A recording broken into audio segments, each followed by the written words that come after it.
All right, welcome to episode 39 of the At Bat podcast presented by War Media, where we give you our thoughts on the latest Chicago baseball news as well as take a trip around the league. I am Saul Rodriguez, and today I am joined by Andrew Zimmel. He is a sportscaster and a sports director at I3G Media. I actually met him while I was at the microphone at College of DuPage for the Red Grange Bowl. Andrew, how you doing today, man? Thanks for coming on. I'm doing good. Thanks for having me on, man. It's a really exciting, really exciting.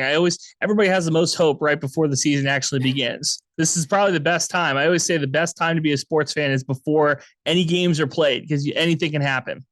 Exactly. And even for like teams like ours, like you have as you can see, got the Twins hat on, got the Cubs hoodie on, both teams have some kind of hope, and by Twins have more probably because of the, Carlos Correa and all that stuff. But Cubs is one of those things where, and we'll get into it. So many things, they did a lot of things this offseason where it's like, if something happens, sure. But if something doesn't happen, I don't think anybody's gonna be surprised. But I'm gonna spoil it here. I'm sure. gonna tease it. I'm gonna tease it a little bit for you, man. I'm gonna say I am more excited for the Cubs this season than I am for the Twins. I think that the Cubs have a real good shot. And I've been talking to a couple of my friends from Chicago, and I personally like what they've been doing, and we'll get to that in a minute. I like what they're doing. Yeah, no, and even and a lot of people have said that they're one of the winners of the offseason. So yeah, I'm hyped, but we'll start off with your Twins though, man. I mean, they did a lot of made a lot of moves this offseason, a lot of interesting ones, a lot of ones that people were kind of like, wait, was this the right move or not? But I think, for example, the one I want to start off with is Carlos Correa move, like them signing him. How do you feel about that? Because some people were like, well, he came here and it's good that he came here, but it was like, it's kind of last resort. Like he came here because he, like, you know what I'm saying? I feel like they even asked him too about it, and he was kind of coy about it. But hey, at the end of the day, I would be happy because you got one of the best shortstops in the game. And yeah. For now, yeah, one of the best shortstops for now. I drew a comparison with one of my buddies, and I was saying that it's kind of similar to when you might have like a girlfriend or a boyfriend, and they say, you know what? I like you, but I'm kind of interested in seeing what other options are out there. So let's like open the relationship up a little bit. And then, they go on a couple of dates and they realize they're not really the catch that they might have thought they were. And then they come back to you and you go, you know what, baby? It was always you. And I understand. I think that's what Carlos Correa did. I think he kind of saw it and was like, he went to the Giants and they asked him for the physical and he didn't pass that. Then he went to the Mets, and the Mets were going to give him more money than God. And they said, hey, can he pass the physical? And he couldn't do that. And then he comes back to the Twins. And to me, as a Twins fan, I look at it as like, well, if he didn't pass those two physicals, what is our medical staff? What does our medical staff know? What do they think? And you've seen it a billion different times on Twitter. You've seen it on Sports Center, just everywhere, where they like show the throwing mechanics of Carlos Correa. Now, I looked at this man back when he was with the Astros, living in Texas. Astros were the number one show in town for a minute, and it was like, you saw the way he threw the ball from minor leagues to now and just everything. And it's like he has a very unique way of positioning his feet and torquing and all that type of stuff. That's not to say that he is not one of the best players in the league. I think that he's probably top 10, maybe top 7 players, and he might be the best player at his position. But it's one of those things, like if you're going to give somebody a big contract, how long are they actually going to perform to that? Are we paying for what we're going to get? Are we paying for what we got? And for the Twins, I'm excited to bring him back. I hope that Carlos Correa has an excellent career in Minnesota. I'm hoping that he's the player that gets him over the top. But when you look at the whole contract, you look at the whole team, is this a guy that is going to be performing at the end of the contract? And that's always where I've kind of been with it. Also, personally, I was not impressed by his season last year. I didn't love the contract where it was a 1-year contract and, he had an opt out. I wasn't in love with that last year, just as a fan of the team. So for him to come back and to take all the money, very cool. I'm happy he's on the team, but I'm a realist when it comes to this stuff. I'm optimistic. I hope that he does well, but I'm also looking at it as like if he doesn't, I was right the whole time. No, yeah, I feel that too. I mean, and when I was looking at it too, it's good that he went there because I'm like, if he's gonna go, I actually liked him going to the Twins to begin with, and I just think it would have been it's a positive thing for the Central in general, the Midwest. So yeah, I mean, I hope it works out for them, and I think another I'm more optimistic on that than I am for the the Marlins on their side of the trade. Because look, I want to get to that Pablo Lopez trade because look, I think the Twins are gonna win this trade because of like they needed the pitching, and the guy like Luis Ariz, he's good and all that, but I feel like, and you can tell me more, you can attest to this more. But I didn't think like he was one of those players that was untouchable because I saw a lot of Twins Twitter and talking, and they were like saying that he was untouchable, that they're gonna get fleeced or this and that, and so yeah, give me your thoughts on that trade. Well, what's tough about that is, and this is a credit to the Twins organization because this is what you do when you have a player like when you have a player like him, right? Mm-hmm. You throw the graphic together and you have him on the same graphic as Rod Carew and Joe Mauer, and I sent the photo to my dad, and he was like, "Who the hell is this guy?" Like, and that's a guy who watches the team, you know what I mean? But like, it's just I'm looking at all these Hall of Famers and then Alvarez. So you always say like, okay, if you want to make a trade in baseball or any sport, you try to sell high, right? Get them. This is as high as his stock has ever been. Twins need pitching. Twins have needed pitching since 1992. They have not had pitching since the last time. They just haven't. They haven't had a solid rotation since the last time they won the World Series. And then the last time the Twins even had a Cy Young caliber pitcher was almost 20 years ago. Johan Santana. It was a while ago since the Twins had a guy that you could look at and go, okay, that's a top 2, top 3 guy in the league at his position on the hill. So getting the pitching back, do I think they got a Cy Young Award winner in the trade? No. But to get a better foundation for a rotation is imperative if you try to win games, not only in April, but also in October.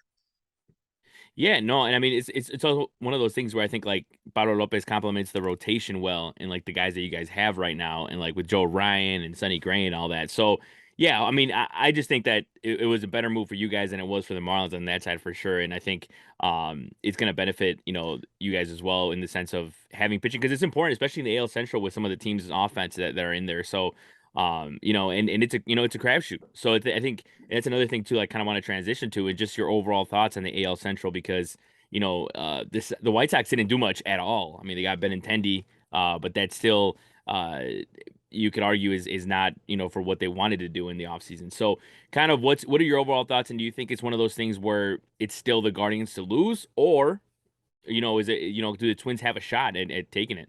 Well, this is the worst division in baseball, and it's not close. That's just how it is, right? Like, so you look at what the Twins did last year, and I was joking because I think they started the season 3-7. In the first 10, they had a tough time out the gate. And a guy wrote an article about how the Twins were this terrible team. They weren't going to make the playoffs, all this type of stuff. And I was like, they only played 10 games of a 162 season. So I actually took the clipping, put it on my wall for months, right? And you go into July and August, and the Twins were in first place. And then they had one of the worst months in baseball and lost first place, and the Guardians took it over. And Cleveland fans will let you know that they have this great team. And if you look at it, I think the Twins are the only team outside of they're the only team from this division who has not played in a World Series in the 20 years of the 21st century, right? The White Sox have won one. The Royals have won one. The Cleveland Guardians have been there. The Twins just, they haven't been able to put it together. Part of that is they're playing the Yankees every single year in the playoffs. And they have one of the, I think we'll talk about that in a minute, one of the worst losing streaks in professional sports. This is a bad division, which means that if you can just string together some wins early in the season and then maybe win at the trade deadline, you have a potential here to win the division with 90 wins, which any other division, you talk to the AL West, the Mariners and Astros would love to be able to win 90 games and win the division. But if you win 90 games in the AL West, you might be the third best team. In the AL East, it's the same way. Their worst team, probably the Baltimore Orioles, or 70-win team, 60-win team. You could have a situation in the AL Central where the third best team in the division is a 60-win team. So it's just like, it's a bad division. It's a very winnable division. And it comes down to, pitching really for the Twins. If Joe Ryan makes that step, if Sonny Gray makes that step, and a guy we didn't mention here is Kenta Maeda. I want to say that's his last name. Oh, Maeda didn't play last season, had Tommy John surgery. Having him come back really shores up the rotation too. I'm really high on Joe Ryan though. That would be my guy. Yeah, no, yeah, me too, man. I mean, he kind of has all the makeups of an ace. Like when you just see him there, and even pitching for like USA and all that stuff, like he just kind of has that. Like I could see him being an ace for a team. So that's the guy I have high hopes for, and for sure, I hope he takes another step this year, so he'll be able to, kind of eventually carry this rotation. So, but yeah, I like the Kenta Maeda signing, especially just because like I think, or just him in general, I like his stuff, and I've liked that for a while. So and those guys, the way they pitch, they can pitch for forever, and they can like have a The great year. weird thing about Ryan last year is that he got COVID like 5 times. Yeah. And it was like every time I looked, I was like, is he hurt? No, he just has COVID. So he's out another 7 days or 5 days or 14 days. And that was really the thing that hurt his rookie season the most, was not being on the field. So I'm hoping that through either an act of God or science, that we can get him on the field and have him like consistently suiting up for the Twins. If he's a consistent starter, then, and I don't mean like throwing strikes, that helps, but just being on the field, that was going to not only help his career, but help the Twins in the long run. Yeah, and also I was going to ask you, how did you feel, or how do you feel about overall like Jorge Lopez? Like, you think he's going to be like, is he going to get back to it? Because obviously, when he went over to the Twins, I mean, he had a 437, but is it obviously like, how do you think he's going to transition now to 2023? You think he's going to have a bounce back for you guys? I'm hoping so. Look, Target Field isn't a home run hitter's park by any means. It's very much, in my opinion, it's very much a pitcher's park. But it seems like the Twins consistently have this problem that our hitters can't figure out the ballpark and other hitters do. And I don't know, it's been that way for almost 10 years now since they built the ballpark. It never seems that the Twins can have a consistent home run hitter, but everybody else comes in the ballpark and does well. To answer your question, I think he does have a bounce back year. I think he has a sub-3 ERA, but I mean, in the American League, man, like, you almost need to, for a pitching staff, you almost need to have a sub-4 ERA to win games. And hopefully the Twins' whole staff, across the board, can keep that team ERA down. Yeah, 100%. And I think because you guys also are with Chris Paddock, is he the one that's out for this season? I think he is, isn't he? I believe so, yeah. Yeah. Okay, so that's tough on there. Hopefully, because I mean, obviously he fell off a little bit compared to like what he used to be. When I think he had an All-Star season, I think with the Padres. But I mean, hopefully he's able to kind of help out the rotation as well. But kind of moving on as well now, just in general to the AL Central, what team do you think made what was the best move out of the AL Central? I mean, you look at the Tigers, they actually made, or sorry, not the Tigers. You look at like the White Sox, they obviously made a move for Benintendi, but we all know, like, I mean, that wasn't enough. The Guardians, I mean, also wasn't anything crazy, but was there anything that stood out to you that you were kind of like, okay, that'll make things a little different, I guess? Well, getting Correa back probably is the best signing for the division. Yeah. I really like the Tigers. I know that's a weird take, but the Tigers organization through my lifetime has done a really good job of rebuilding on the fly. And a couple years ago, like I would say 10 years ago now, they had multiple Cy Young Award winners on their pitching staff. I don't think that they're going to have multiple Cy Youngs this year. You know what I mean? Like, I don't think they're going to have multiple guys competing for the American League Cy Young, but I think in 2 or 3 years, the young pitchers they have, and that goes into the draft, who drafts the best. And I think the Tigers have done a really good job. So if you ask me what's the best signing, it's Correa. If you ask me who I'm the most high on, it might be the Tigers. Like, I think the Tigers could really take a step this year. The White Sox, of course, had a really disappointing year last year. I don't need to tell you that. A lot of fans thought they were going to make this big jump, this leap. They didn't. I'd like to know what you thought, why they didn't make the leap. My suspicion has kind of been the coaching. I wasn't really in love with the managing of how they run things.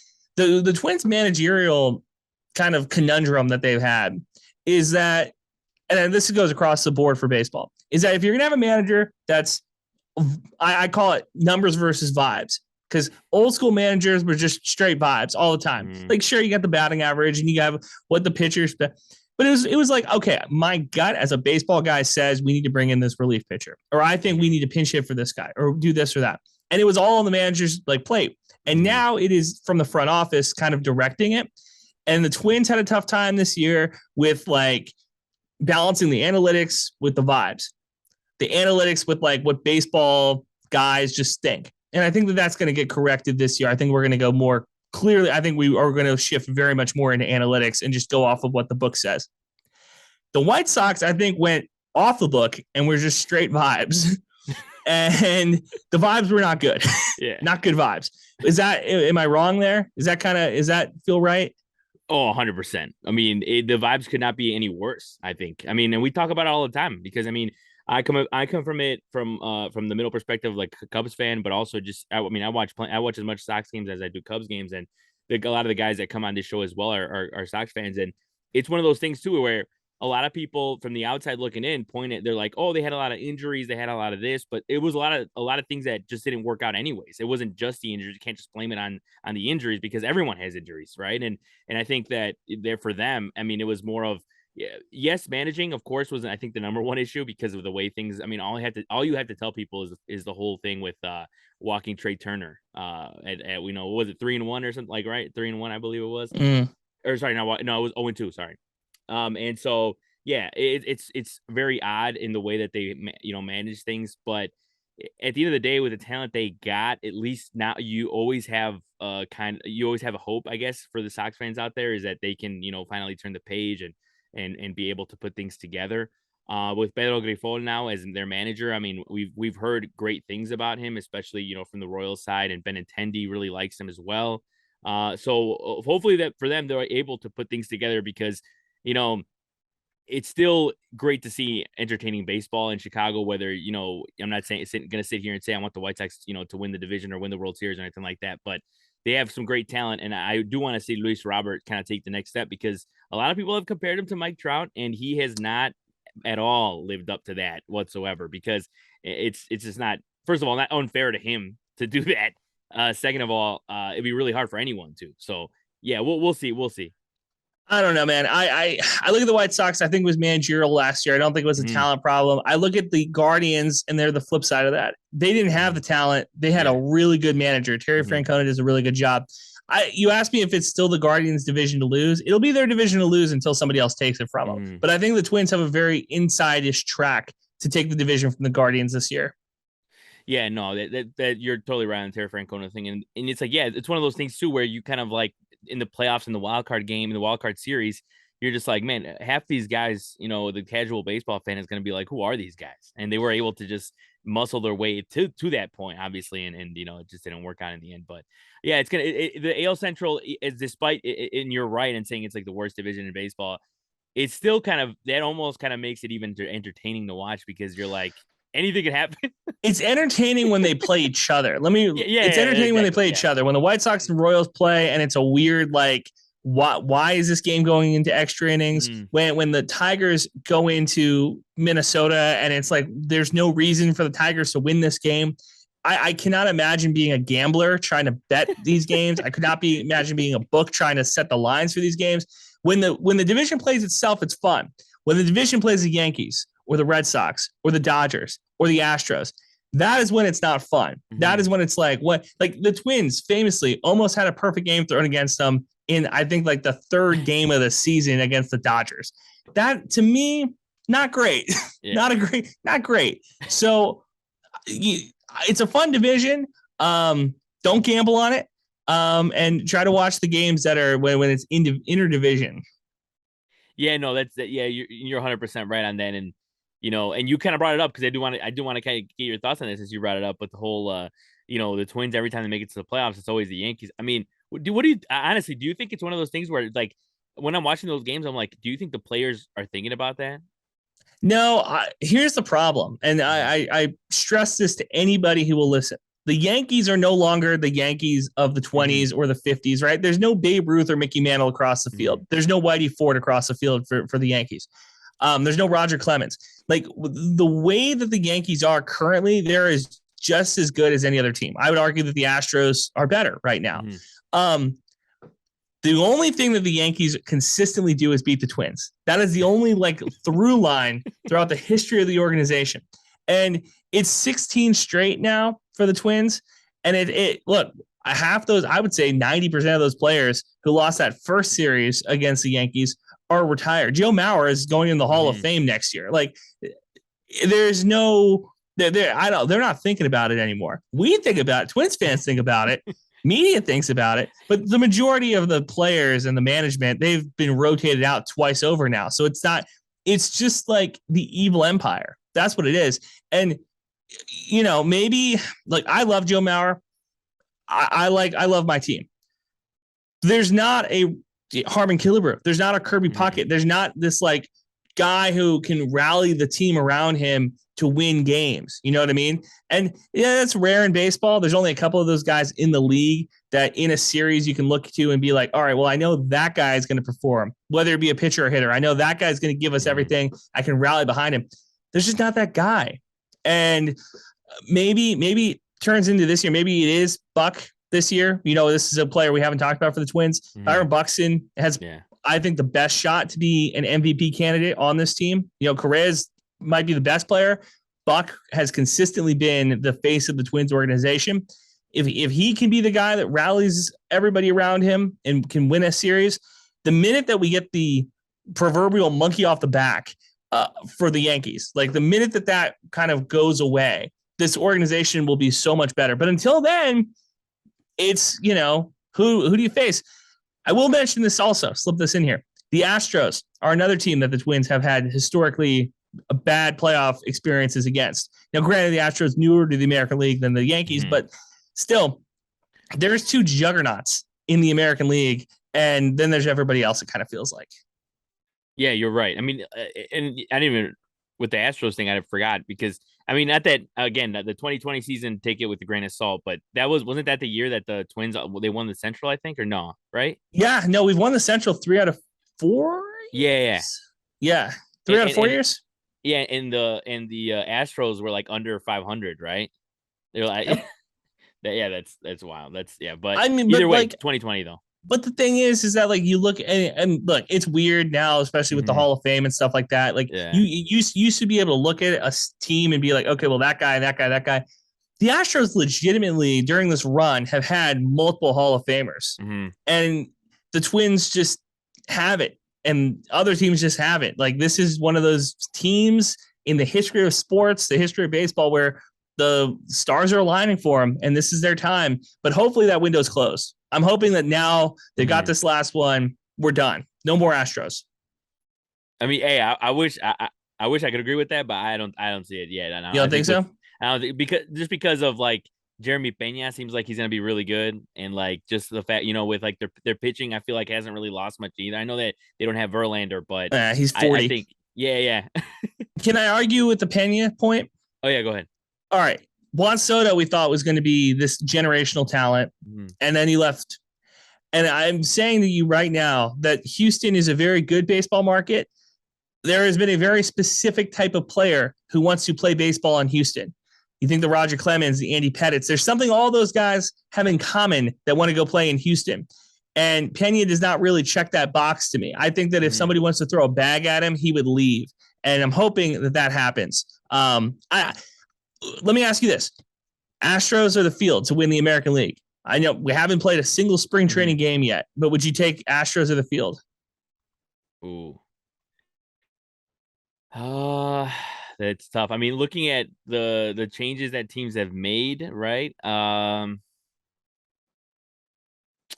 think I would think, honestly, I'd go the Astros. Okay. All right. And you can do that. I'm taking the field. Okay. I think Seattle's going to come back this year very strong. Hey, I hope you're right. Yeah. Yankees are back. Blue Jays look okay. The Twins, the Guardians, I'm slipping them in that conversation too. But like, I don't think the Astros win the American League this year. I would argue that I don't think that I'm not going to say they don't make the American League Championship Series, but I can see them losing the divisional round. We'll see what happens. I'm hopeful. I'm putting it all in the universe. Yeah, no, yeah. And trust me, I'm on your side in the sense of like, I hope it doesn't happen. But it's like one of those things where, man, I'm like, I feel like I counted them out this year. I'm like, you know what? Like, in 2022, I'm like, they're good. I just don't think they're going to win the World Series. Like, they might get there. They're going to lose. I think they're going to lose to the Phillies, right? Whatever. But it didn't work out. But I just think you look at the team, and I mean, just looking at like their roster in general, they just look good enough to even just get to the World Series. I would be close to just saying like they're going to get to the World Series. I don't know about win it, but do you think this is guarantee it? Do you think that it's a recency bias a little bit though? Like the team that just won the World Series, you're going to say like, okay, they're going to win it. I'm just asking because you make it's a good point. Yeah, well, because like I did the same thing with the Braves last year. I was like, well, they didn't even have Akura, so like they'll come back and they'll win, Yeah, and then they didn't. You know what I mean? So it's just yeah, like I think that there's a recency part of it too. I am leaning. I'm leaning the field. Oh, I'm not leaning the field. I'm taking the field. I yeah. would lean Yankees out of the East and Seattle out of the West.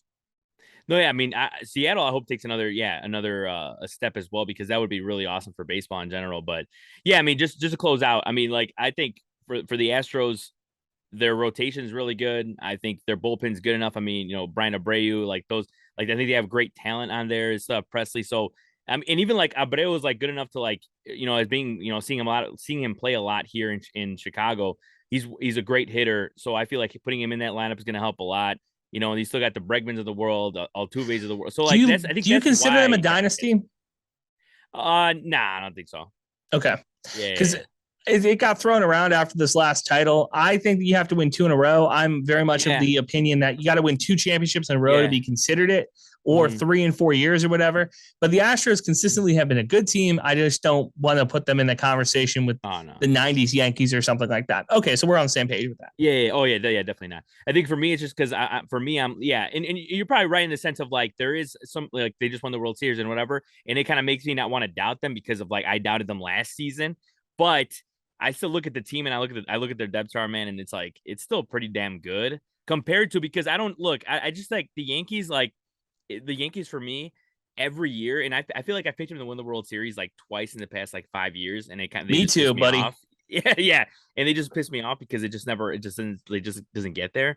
So that's for me. That's why, and you could, yeah, definitely argue it's a safe pick, but that's just like the way I see looking at the team. But yeah, we'll see. Hopefully, hey, like I said, hopefully I'm wrong because I'm not definitely not cheering for them. If I had to pick a team to cheer for to like win the World Series next year in the AL, I would either pick either the Blue Jays or the Mariners. It's just teams like that, that are exciting and young for sure. But moving on to the other team in Chicago, though, I do want to talk a little bit about the Cubs. I mean, they obviously, made like we said before, a lot of moves. They got, obviously the big one being Dansby Swanson. They got guys like they hope to bounce back, like Cody Bellinger. I was going to say Um, you didn't throw Bellinger in there. Bellinger to yeah. me is a bigger signing. Oh, really? Oh, really? I mean, look. I, Oh, go ahead. I'm in love with you. All right. Mhm. Full disclosure here. One of my best friends in the world is a Cubs fan. And I watched the World Series with her in 2016, and it Mhm. was ecstatic. And I hope that one day I can feel that joy that she felt for the Cubs winning the World Series. And all that being said, Mhm. the fire sale that Chicago made to pretty much strip the team that won the World Series for parts and picks and money, Mhm. it pissed off a lot of fans. But I think it was the right decision. I Mhm. think that they made the right decision here because I'm looking at the Cubs currently, and I look at them as like a team that are they going to win the American or the National League Central? Maybe not, Mhm. but I think they're going to could be really competitive, man. And I Mhm. really like Cody Bellinger. I know that he's had a couple bad years, but this to me is a perfect redemption story. And before for I guess younger Cubs fans who have only known success, who have Mhm. only known, I'm a person who remember the Cubs when they were awful. I remember Yeah. the Cubs when they were losing 100 games. So the setup that they have currently reminds me of those teams that were like working their way back up the standings. And that is kind of where I'm at with them. I would rather be a year early on a team, like riding the bandwagon a year early, than Mhm. jumping on in the playoffs or jumping on a year late after they win something or go to the NLCS. I'm jumping on the Cubs bandwagon today because I think that this team legit has a shot to not only make the playoffs but make some noise. And this is another one of those franchises that at the deadline, we'll see if they're. I don't think they'll be sellers. I could see them being sellers in a universe where injuries or a bad pitching rotation early in the year might make them sellers at the deadline. But I think that this is a team that might be an ace away. You know what I Mhm. mean? Like not to win a World Series, but like to make some noise, and then from there you just build up. So I like Bellinger. I think that's the best signing that they've made in a long, long time. Yeah, and look, I agree with you as long as he's able to look because if he's able to put even like because people are like, oh, if he's able to bounce back to be MVP form, I don't personally think he's gonna be that guy. But if he's able to bounce back to be like half of that, that would be a hell of a win because he was so good back in the days back like obviously 2017, 2018. So like that for sure would be like a hell of a win. And yeah, look, with the Dansby Swanson deal, I think I was happy because they didn't pay over 200 mil for him. Like that's the one thing is because when things were happening and the shortstops were being signed, people were like, oh no, the Cubs are gonna overpay for Dansby and all this stuff. But well, I mean, what are your thoughts on on the deal? What are your thoughts on them getting Swanson? Did you think they were gonna get Correa? Did you think they were gonna get Turner? What? I thought they might. I thought they make a play at Turner. I did not think they were going to go for Correa, mostly because of the money that the Giants and the Mets were going to throw at him. Like that's something that the Cubs have decided to do in the last 20 years is just be a team. Well, pretty much their entire franchise history, they've not been a team that wants to really go deep in the pocketbooks. I think you know that as well as I do. They're not a heavy spender. So Correa was off the table. Getting him for under 200 million, getting him for a pretty good deal is you can't really argue with that. Can't argue with some value there. Yeah, no, exactly. And I think also, I think I forgot who said it. I think it was somebody on MLB Network must have said it, but they said, if he's the best player on your team, you're not quite there yet, but it's a great piece to have once you have, you add another guy in there. Cause I think that he's a great leader. I think he's a better leader than he is a player, but I do like him in general. Yeah, that's never good. Yeah, I know, but look, it's one of those things where it's a building block because I also see Swanson. I'm not thinking to myself, look, the Cubs are a playoff team because they signed Swanson. I don't think so at all. Like I think it's more of they're developing the guys that they got. Even like the pitching side, like I was honestly more excited. More excited for the Jameson Taillon signing compared to because like the sign, like seeing him grow with the Pirates and then seeing him grow with the Yankees, seeing a lot of Yankees baseball. My friend's a big Yankees fan. So just seeing that him develop, it got me excited. I mean, you got guys like Justin Steele who can maybe take a next step up. I mean, I'm not very optimistic, but if Kyle Hendricks can somehow bounce back and put something together, that's kind of what makes him dangerous. But yeah, go ahead. So, okay. You mentioned that they're not do you not think they're a playoff team this year? I think if somebody made me choose, I'd probably honestly say no. So Cardinals, that's your pick to win the division? Yeah. I agree with you. I think the Cardinals are set up to be a really good team with Goldie and Arenaldo. Pirates aren't any good. Reds aren't any good. So that's kind of how I look at it. I'm like, wow. And the Brewers, they're there. It's kind of an up and down. They haven't been able to string two really good seasons together in 20 years. It feels like they consistently are just a piece away. So when you look at it that way, it's like, well, it's 50-50 shot here to win the division between us and the Cards.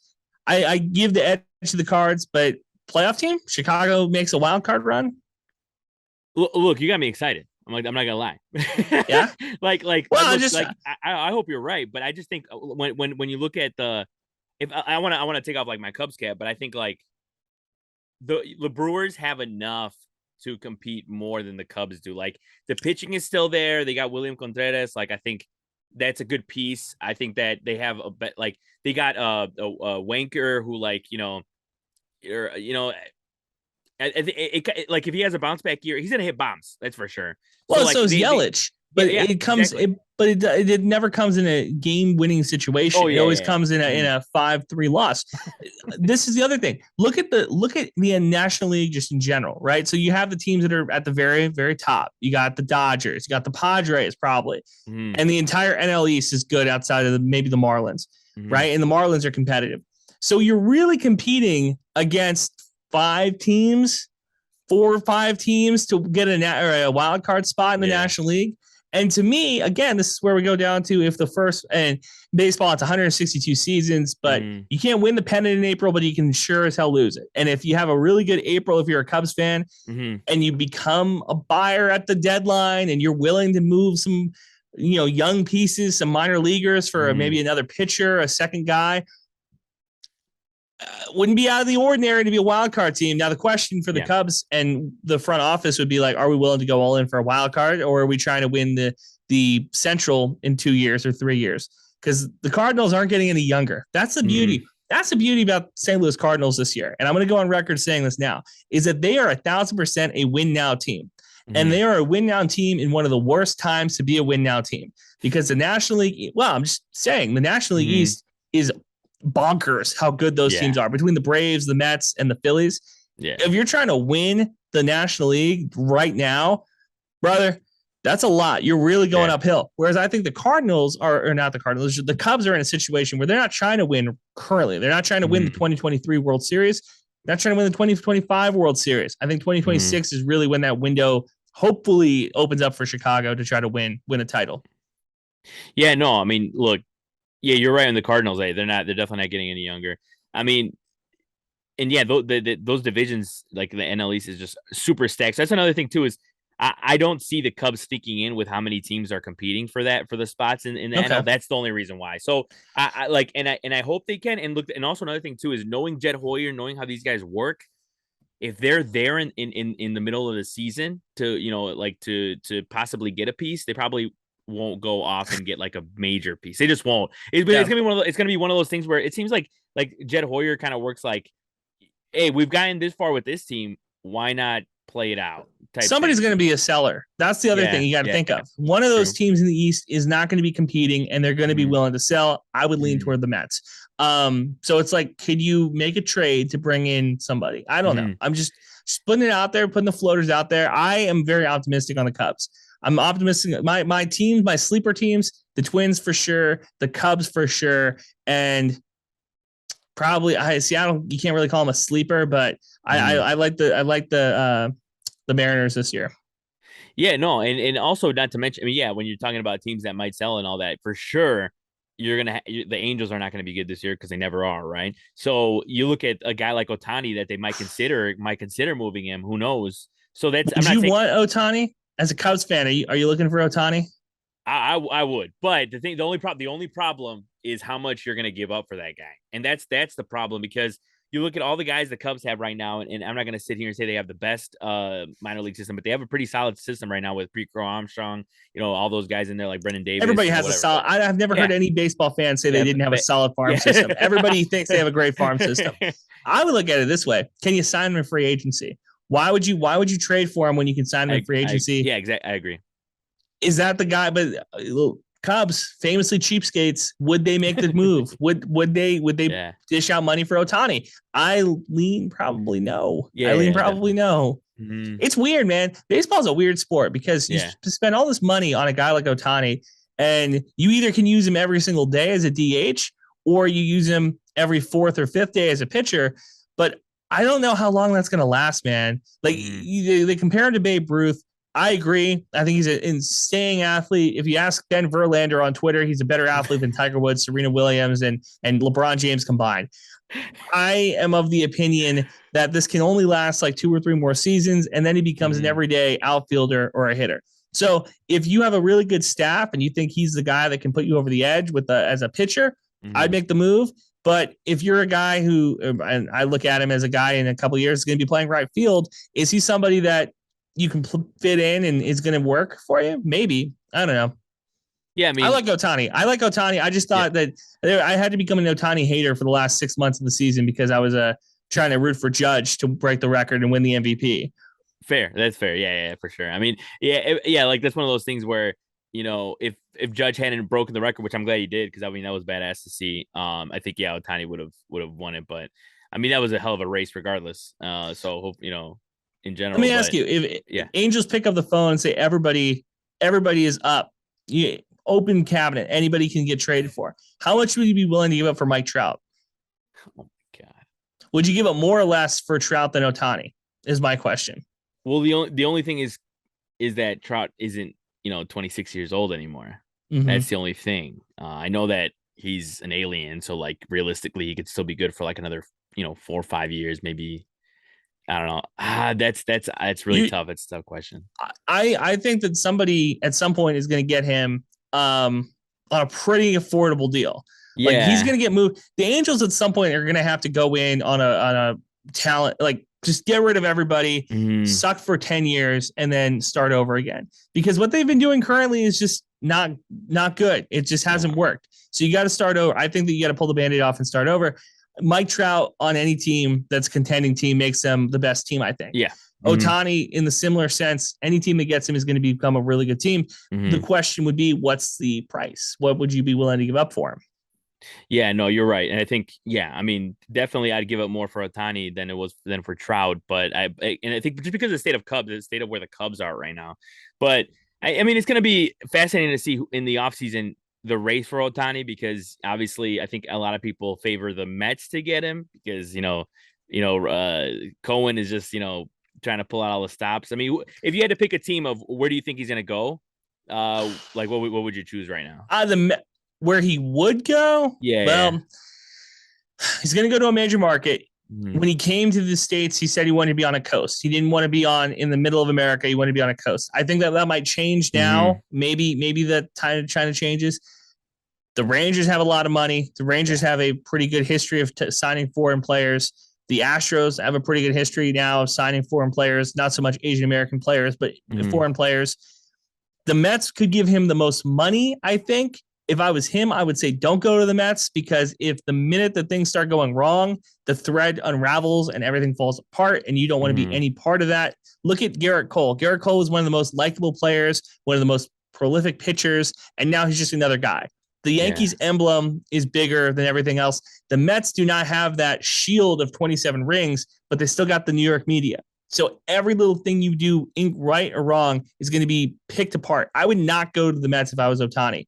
Um, I personally would look at it as Giants. I think the Giants would be willing to give him a ton of money. He stays on the West Coast. That would be my pick right now because the Giants, they showed with Correa, they're willing to spend a ton of money on a guy who might not be the best physically. You know what I mean? Like Mhm. somebody that might have a couple red flags. I'm not saying Otani does, but if they were Mhm. willing to overlook a lot of the Correa issues, they were willing to overlook the Aaron Judge issues with some of his batting stuff. He hits a lot of home runs. He's not a great hit for average type of guy. They were willing to overlook all that and send him a huge deal. Well, Otani doesn't have any medical issues and he's an incredible hitter. I think the Giants would be my pick right now. No, yeah, and also I was thinking about it with the Giants is like they're kind of I think with what happened this offseason, they might, dig their heels in and say, you know what, you got everyone was talking smack, everyone was, we're, all this and that. Like next year, if they go all in for Otani, I mean that might work out for him. Yeah, and like I said, the Mets can offer the most money. Yeah. Clearly, Cohen's not afraid to spend money, which I absolutely love as a Hmm. baseball fan because it's one of those things like if you owned your favorite team, you would do everything you could to Hmm. win. But a lot of these guys don't, and it's like Cohen is doing it. He's taking it to the next level. I just think the market is the problem with the Mets, not Yeah. so much the ownership. Yeah, exactly. I mean, they got over. I mean, and also with what happened this offseason with Cohen and like still spending a lot and doing all this stuff, who knows? They might add another Cohen tax. I mean, not that he cares, but you never Yeah. know. You never know what's going to happen in that case. But I do want to move on. I want to get your thoughts on the World Baseball Classic that's coming up, man. I mean, I know the U.S. finally they got guys that actually want to play for this and want to actually, it's awesome because I mean, looking at 2017 when they won it, Stroman was the ace, and look, Stroman's on the Cubs, nothing against him, but way better pitchers than him are available, in the US. So, kind of, what's your overall thoughts? Is it something that you get into a lot? You like watching all those games, or is it I one of like those things watching the where, games. yeah, I like watching the games. It's really hard as an American to kind of mm, like watch the baseball classic because there's so many teams that I just want to root more for, and it feels yeah, unpatriotic. It's weird. I wish yeah, that I wish the World Baseball Classic was still an Olympic event. I wish that they had and it worked like that. But I'm okay with it. I'm a big fan. It's weird. It's weird the way the classic works when you combined it with the fact that like it happens and the season still has to happen. You know how like mm, the World Cup, everything pauses. And yeah, it'd be really nice if the World Baseball Classic kind of worked like that, where baseball season paused every 4 years and we did this and we would never do it, but I wish that we could because I think mm. that would make it a lot more enjoyable. But right now, what can you do? I care about it, but not nearly as much as I probably need to be caring about it. Yeah, and look, I hope that the guys that are on the U.S. this year, that kind of pushes a lot of people to watch it more and to care about it more. I hope so.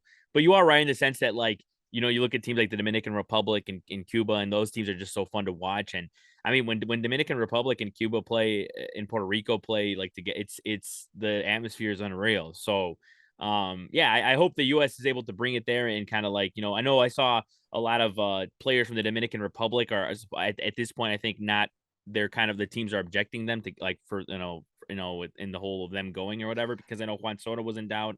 Um I know Jose Ramirez was in doubt as well, but Well, I it's think he's because those are going. the best players in baseball. Exactly. No, yeah, you're right. You're Like, right. I don't know. It's baseball's weird because Mm-hmm. again, like you want the best athletes in America to be playing baseball. Mm-hmm. I don't think the best athletes in America are playing baseball. I Mm-hmm. can tell you the best athletes in Cuba and Dominican Yeah. Republic and Puerto Rico are. So they're going to have better teams. What America has, and let me ask you this: what America has is pitching. I think. Do you think Mm-hmm. that that's where the American team is kind of ahead of everybody else, or I mean, no? look, if you look at, because I was going to pull up the U.S. roster. I mean, they have Mm-hmm. pitching, but I mean, if you looked at the lineup, I mean, the lineup's pretty nasty when you got like Goldschmidt, Alonso, Trout obviously is in there. So I mean, they have a hell of a lineup. I think you know what, they probably have a better lineup than they do rotation. I mean, Really? because Okay. who in the rotation, it's Kershaw's pitching again, right? I think so. Kind of Yeah, old. yeah, no, yeah, kind of old, but still, when you compare it to other teams in there, I mean, that should work. But I know they got Nestor Cortes, that's pretty good too. I know seeing the lineup. I mean, look, Trey Turner, Tim Anderson, Kyle Schwarber, JT Realmuto. I mean, Okay. yeah. So yeah, I mean Mookie Betts. So you, Yeah. So that's. I mean, well, that seeing that's a shame. Do you wish that you could have got Mookie for the fact that like he went for $0 to the Dodgers? Seriously, like yeah. is that something that Cubs fans kind of kick themselves about? Because I kick myself as a Twins fan about it. Like if that was the seriously, if that was the Yeah. asking price, like nobody wanted to cough up two prospects. Like I definitely I don't think that in the moment, I don't think the Cubs were, I don't think Cubs fans were actually considering like, oh, the Cubs should go for Mookie. At least for me, I don't think I was much. Don't get me wrong, I wanted him, but it was one of the things where like I don't think we had enough to give up at the moment. Obviously, looking back at it now, anybody did, right? But yeah, I don't think it's something that we're like, oh, we should have gotten him. But I mean, shit, you put it in my head now. It does kind of make me think like, well, damn, like it is something that more people should be talking about, because I saw like I forgot who it was. They were asking people on most underrated players. Somebody said Mookie Betts, and I was like, 100% him. It's a yeah, thousand yeah, percent him. He mm, has been the best. He was the best American League player in 2018. mm, He is now the best player in the National League, and he plays for the Dodgers. And he's on TV late at night. The yeah, majority of baseball fans are on the East Coast and in the Central Time Zone, so you're not getting to see him play. It's the same problem that Trout had. It sucks. I am mm, so mad that Mookie Betts is not playing for a team that people can see because he is an mm. incredible talent. I think he's the best player in the National League right now. No, yeah, I And mean, him go in ahead. a Cubs jersey would look really good, and immediately he would be like the best. He'd be one of the top 4 Cubs ever. You Yeah, know, like just performs the way he has performed immediately. But again, he's just another guy in the Dodgers, yeah, so it that is sucks. I'm true. not Yeah, happy about it. yeah, and it's kind of like what you say, right? It's like kind of, I mean, it's a different reason why, but it's kind of what you said with Garrett Cole, right? Just another guy because of like how big the team is, the team emblem is, and all that. Yeah, I mean, it's one of the yeah. I mean, Garrett Cole on another. You imagine the Garrett Cole, like say Garrett Cole on the Twins, right? I mean, imagine that, like how crazy that would be, and like how big of a deal it would the people would make it. He'd be so big. It'd be such a Yeah. big deal. And that's why, like, we talk about these small market teams. Cubs are not in that conversation. Mm-hmm. White Sox are not in that conversation. Twins, Royals very much are in that conversation. And it's like the number one jersey that gets sold for the Royals, I imagine probably is Zach Greinke, Mm-hmm. Eric Hosmer maybe from a couple years ago. Yeah. Bo Jackson. I've seen so many Bo Yeah. Jackson jerseys. Bo Jackson isn't the best player in Royals history, but Mm-hmm. he's a name and people gravitate to that. And he's Yeah. like not, he's a name. And Twins fans, we got Correa now. That's going to sell jerseys. Buck is going to sell Mm-hmm. jerseys, but like, an ace, like one of the best players in baseball. Twins haven't had that since Mauer, and that sucks. Yeah, no, you're right, and I think that's why, and that's the thing. That's another reason why. And you talked a little bit about him before, but Buxton, man, I hope he can play a full season, and because that guy's electric, like literally the definition of electric. So I mean, and he hasn't played 100 games. I mean, obviously you don't count 2020, but he hasn't played 100 games in a while. So like, I hope that he's able to pull out 120 games and just be as electric as he was last year, because it's good for baseball and even better for Twins fans for sure. Oh, so much better. I hope he plays, man. Yeah, If he can give me 140 games, yeah, that's great. And then if you told me Buck gives us 140 games and hits like his averages, we win the division. Mm-hmm. But you can't guarantee that. You can't guarantee 100 games. And hopefully he stays healthy, because that would be, you talk about the player most likely to win the MVP from each team. Buxton consistently is that guy. So, yeah, 100%. I want to finish off with a little bit about the robo-umps, man. I want to get your thoughts on that. Obviously, it's something that people were talking about in the offseason, right? And just kind of how you would, they obviously have two different ways of implementing it in the minors that they had, right? Where it was where they're going to do challenges, right? You have like 3 challenges a game. And then the other one where like the umpire's taken out of it. It's kind of more of like the robo-ump calling the game. But what are your overall thoughts on robo-umps? And is one of those things that is it going to be implemented sooner than later, or is it something that maybe they'll change their mind soon or something? Baseball consistently tries to find ways to ruin the sport. I don't understand. I don't understand why. Like, I made a joke the other day that Warner Brothers was doing something terrible, like with their streaming service. And I was like, Warner Brothers and the MLB are the two who are trying to ruin their product as quickly as possible. I do not think robo-umps are necessary. Yeah. Mostly because the people who are complaining about robo-umps and wanting robo-umps are people who are not baseball fans. Yep. Like the same way that soccer has been really slowed down with VAR, is like, why do we need this? Why? What problem is this solving? And if it's not solving a problem, why are we doing it? Having robo-umps takes away a lot of, in my opinion, the best part of baseball, which is the umpiring. It's the third rail of the sport, where you have a pitcher who has a good rapport with an umpire. How many perfect games, how many no-hitters have been, you were watching the game and there's a pitch that's 2 or 3 inches outside, misses the black, but it's the 7th inning, and they ring them up and the no-hitter continues. The perfect game continues. That adds to it. And if you have a robo-ump, okay, well, now every single strike is just right down the middle. This is going to make a sport already that is having a problem with home run hitting. I love home runs. You got to admit, too much ice cream kind of sucks. You get a little nauseous. Too many home runs. All of a sudden, we're looking at football scores here. If you give a robo-ump, it's going to be so easy for the hitters. And the pendulum swings to all the power behind the hitter. And I don't want that. You got a lot of great pitchers in baseball right now. Robo umpires will make sure that the pitchers will never have an advantage. Yeah, no, you're right. And I think looking at it too, and the way that they're implementing in the minors, I think obviously it's going to be the whole, because it's inevitable. They're going to try it, I think. Right. But I don't think it's necessary either. But I think it's going to, like, at this point, we're just picking our poison with what's going to happen. And it's like, I think at least they're doing the challenge, and I'm sure they're going to do the challenge one, because the challenge is fine. The challenge is fine. I'm fine with a play at second base. Like, okay, we got to go look at it, but we need to make sure that this isn't happening in the first or second inning. I understand every single pitch matters. Every single hit matters, but man, we're trying to figure out ways to speed up the game. And instead of like speeding up the game, we're slowing it down.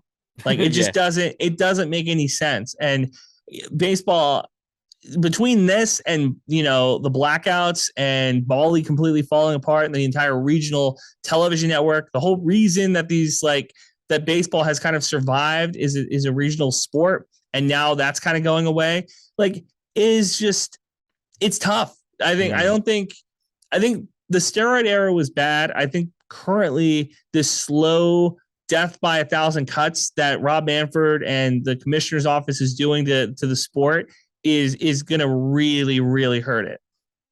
Yeah. And that's for sure. I mean, I think it's one of those things that they're going to make documentaries on in the future of, like, Rob Manfred, MLB, the fact that we could have came back in 2020. Remember, like, they could have been the sport to come back. I know it's a whole layer thing, but it's like Bud Selig gave teams to owners who shouldn't have had them. And then he saw the steroid era, didn't do anything about it. And then when he decided to do something about it, he vilified the players. And it's like, we're at the point now that I don't know if there's a point of no return, but it kind of feels like we're getting to that point. I love the sport, and I wish that there was a way to, like, make other people like it as much as I love it. And I don't know what they're doing right now if that's going to happen. Like I can't tell you right now if my kids are going to watch baseball, Mm-hmm. right? Like I don't know, hopefully, but the way that it's going, it's not looking great. No, yeah, I agree with that. I mean, it's yeah, for as much as we watch the sport, like I just see slowly but surely just less and less people like be into it as much. And it's like it's only when the team is good, and it's like other sports, like even when the team's bad, like even when the Bulls are bad, people are still watching them, right? And it's like other sports, and and even the Cubs too. I'm not saying the Cubs are not like that, but other teams. I'll look at other teams, like look at the Marlins. I mean, they have a great they have a great city to work with, but nobody goes to the games because they're bad. Nobody cares, right? And it's like yeah, Well, I it's don't know. also not. See, Miami's a different Mm, case and same with LA because those aren't mm, sports cities. There's yeah, just too much to do there. yeah. Talking about the Twins, talking about the Kansas City Royals, the Chicago. Like Chicago is a really great city. I love Mm, Chicago, but like there's a reason people go to Wrigleyville. There's a reason yeah. people go to the White Sox games, and it's Mm, like taking away the regional network, having the blackouts. Like I think if you live in Iowa, there was a deal there. There's like 7 teams that you cannot watch if you live in Iowa. yeah.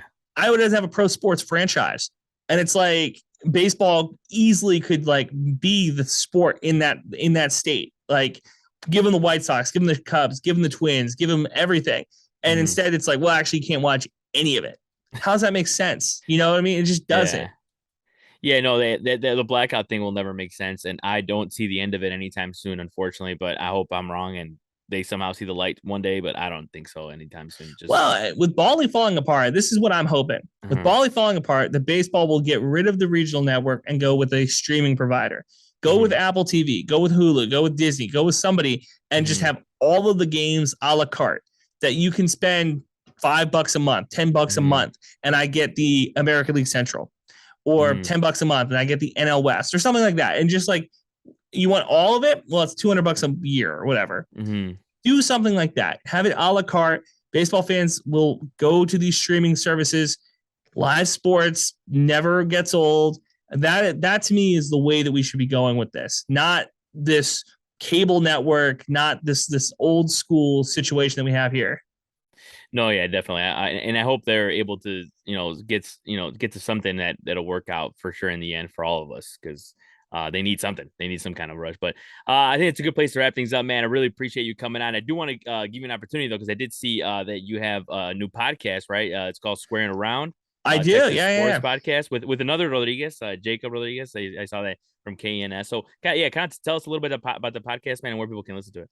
So Jacob needed a hobby, and he just grabbed me and said, "All right, you're going to help me with this." We both covered Texas State when we were in college, going there in San Marcos. He works in San Antonio. I now work in North Dakota. He said this would be a really good thing for us to kind of do together. I love my university, so I said, "Sure, let's do it." And we've done a lot of cool stuff. It's a sports podcast, and we talk to college coaches. If you are into Texas sports, I would highly recommend it. If you're just into fun conversations, not Texas State, it's growing, so you want to jump on a college athletic program before it really like blossoms and becomes like a giant. Jump on because it'll be fun. Sweet, man. No, thanks for sure. And where can people listen to it? Is it on every It's on everything. platform? It's on YouTube as Sweet, well. cool. Go to my Twitter at Andrew_Zimmel. We post clips all the time. Jacob does a really good job on the production side of things, making sure that that's up and out. And I do a pretty good job of just hitting retweet. So it's there. All right, man. All right, I want to thank Andrew Zimmel for coming on, and I am Saul Rodriguez, and hopefully everyone enjoys their week.